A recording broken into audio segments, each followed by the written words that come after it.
The Three Angels' Messages for Our Time by Igor Lorencin. Igor Lorencin, Ph.D., is Associate Professor of New Testament Studies at Friedensau Adventist University, Friedensau, Germany. The Book of Revelation has not always been appreciated and preached by Christians at large. Seventh-day Adventists, however, have from the beginning of their history focused on prophecy, particularly that of Daniel and Revelation. This focus led them to a preaching and witnessing emphasis in the parousia of Jesus, that is, his second coming. Adventists have found their inspiration for this emphasis in both the promise of Jesus and the witness of the Book of Revelation.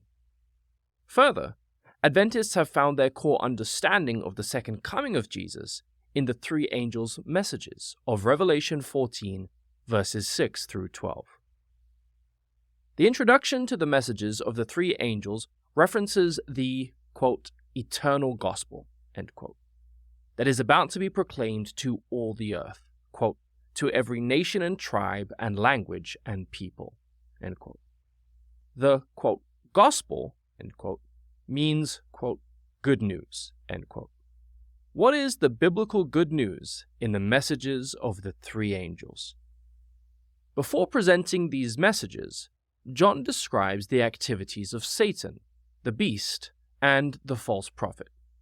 This imitation of God's Trinity is deceiving the inhabitants of the earth, waging war against the saints, and killing them. By presenting the good news in Revelation 14, John offers the solution to the activities of the evil powers described in Revelation 13. The message of the first angel.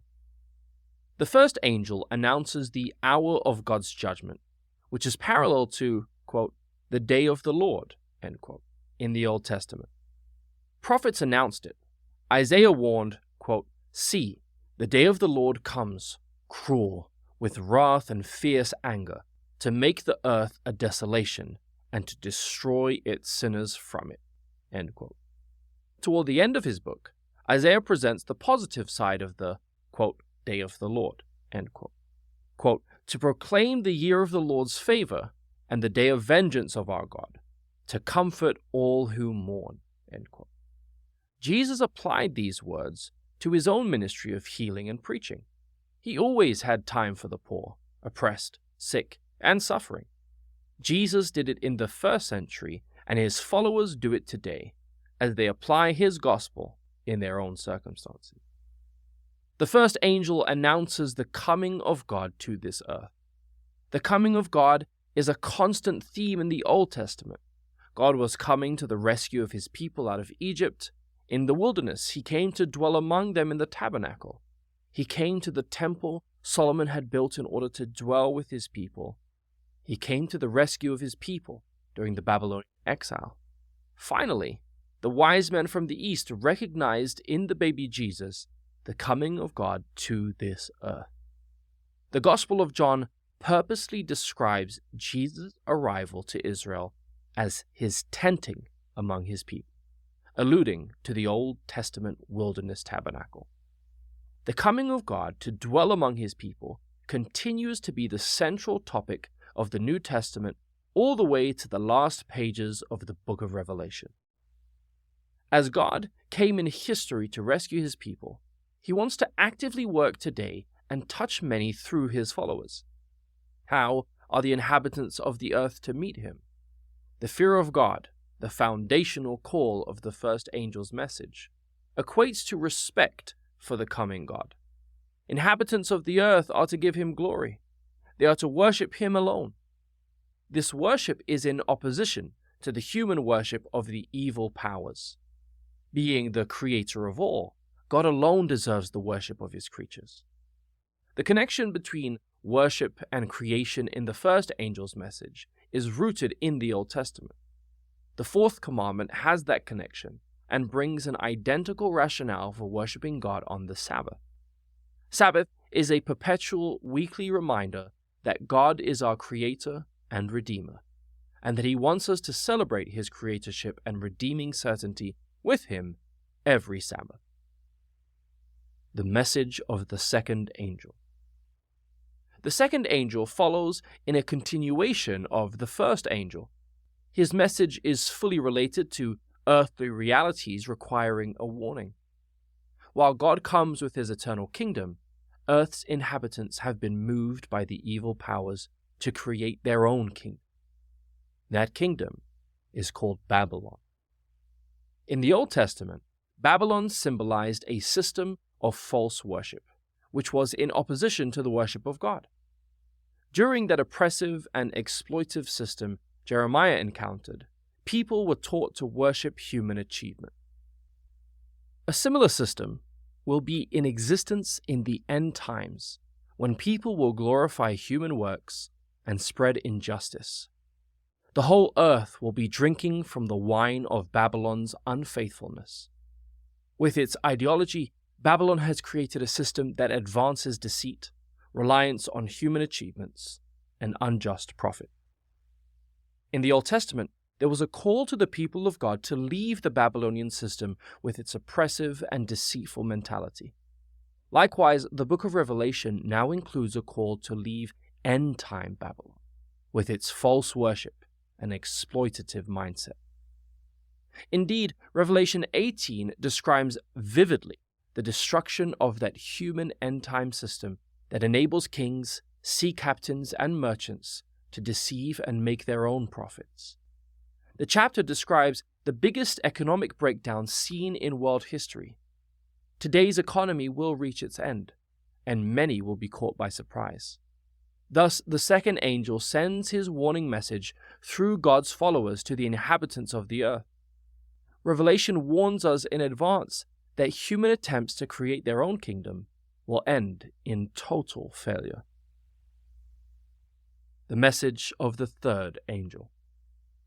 The third angel has a message for people who worship the beast and follow the Babylonian system. Cooperation in the earthly system that relies on its own human powers is condemned. People joining in are described as worshipping the evil powers of Revelation 13, thus turning away from God as Creator and Redeemer. These powers mark their people on their foreheads and hands, reflecting their loyalty to them. In their mentality and actions, they have become deceitful, oppressive, and rely exclusively on their human strength.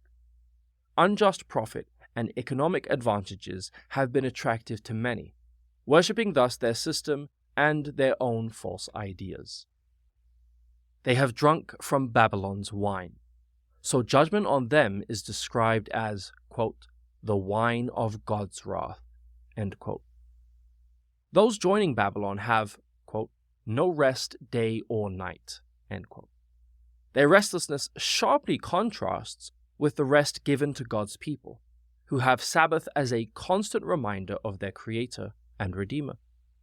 Despite oppressions and persecutions, God's people have peace in their Lord, while the worshippers of Babylon have no peace of mind. Finally, there is the smoke of their torment burning, which rises up forever. This is a metaphorical description of the finality of the decision of the wicked. After God's coming in judgment, their decision cannot be changed anymore, and the consequences are eternal.